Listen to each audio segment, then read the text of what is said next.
Hello po, kamusta na po sa lahat-lahat, no? Sa taga Iloilo no? Sa Cebu, Bacolod, kamusta? Te, ariyo ng subong matinikal naman tadiri ha. Ginorder ini sa isa ka negosyante, no? Sa Iloilo. Damo gali pamangkot, no? Kung ano giniini nga gamit, amo na yung ginatawag nga all-in-one. Kompleto na gid ini ha. Amo ni ang anting-anting ni Pedro Pindoco, gintagaan niya ko kaalam para magimo sini. So bali paki-comment, pwede paki-comment kung ano pang pwede idugang dire nga magnami pagid, no? Araw amo ning tawag nga kahoy nga sinukuan o City Bertudes. Amo ni ang ginatawag nga ano nga kabibi o lintang dagat o tamilok. Yan mga iba't ibang bato, mga malalakas po na bato yan. Kabibi na libon, mga kulog at Trinity. Ang pinakanami sini kay are may gumamila silis ka na, may swerte, bulak sang langit sang luta, amo ini kay Maria. May Holy Trinity, amo ni ang tinatawag nga mutya sang tubig o mga infinito man kasi tubig isinag-star.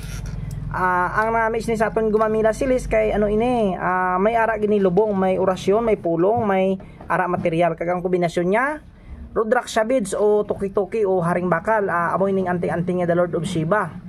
Buko nga bagakay kag mga bagakay nga libon ina. Amo na ang iya kombinasyon kag ginorder niya.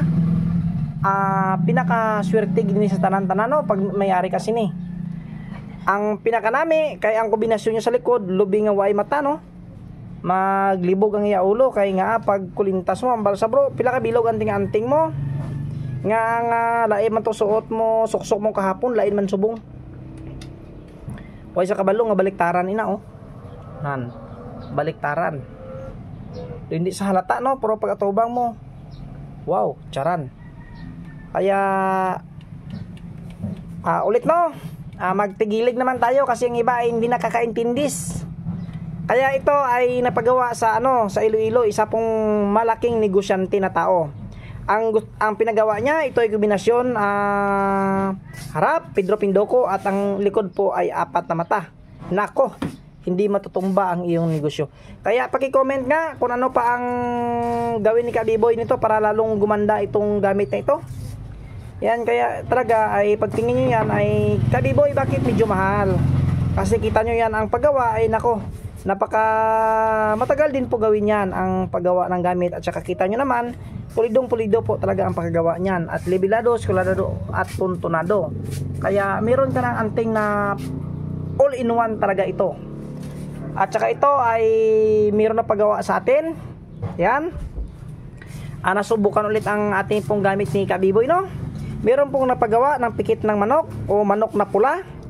Kaya sa interesado ng ano, no, ng pampaswerte sa manok, no, nilalagay ito sa tari sa paa ng manok. Yan. Meron niyang sekreto si Kabiboy nilalagay, kaya ito ay papadala na mamaya. Ang tawag po nito ay ano, lucky charm ng manok. Kaya nako, nanalo ako sa manok na pula. Yan. Kaya sa interesado mapagawa nito, pwede niyo akong i-chat o magtawag. Sa nagtanong pala ay mag-direct message po kayo sa akin. Kaya sa interesado nito, wow, nako, tingnan nyo, maraming elementas nakalagay dyan. At ito pala ay marami na pong testamento ng ating gamit. Nang kumuha talaga siya ay smerte talaga ang kanyang pamumuhay. Ito kasi ay ito na po ang pinakamalakas ko na gamit. Akalain nyo pati po gumamila silis ay nilagyan ko na ng karga. Ito pong gamit na ito ay sa totoo lang po, marami akong nakita na vlogger dyan sa YouTube. Pero ako po talaga ang originality na gumawa na dyan ang nag-post nito.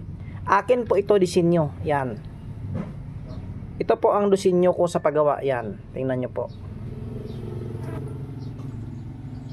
Kaya sa nais, sa mga kasundaluhan, pulis, mga maoti group, nako, napakagandang kwintas ito. Kung tingnan mo po ito, parang hindi lang po siya anting-anting, no? Pwede mo itong ipalabas. Kasi nga sabi nga, kung magtanong, ano po yan? Sabi mo ito po ay lucky charm lang po, pampaswerte lang po sa buhay-buhay, no? Yan.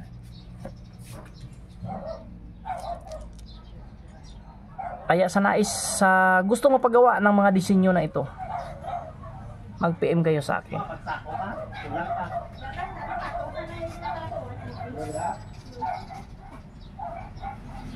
Pag hindi kaya, wag pilitin na. Ang iba ay nagagalit sa atin, kaya wag lang pong magalit. Marami naman tayo dito mura, no? Yan, napakaganda po ang kahoy na sinukuan, no? Ang tao ay susuko sa iyo. Luluhod ang mga mag-uutang dyan, hindi magbayad. Nako, pag ikinintas ito ni sir, ay nako, magbayad kayo ng utang mo, ay makarma kayo nito. Yan, papasuko po ito sa mga ano, mga evil spirits. Yan. Kaya paki-comment nga kung ano pang pwede gawin ni Kabiboy para lalong gumanda ito.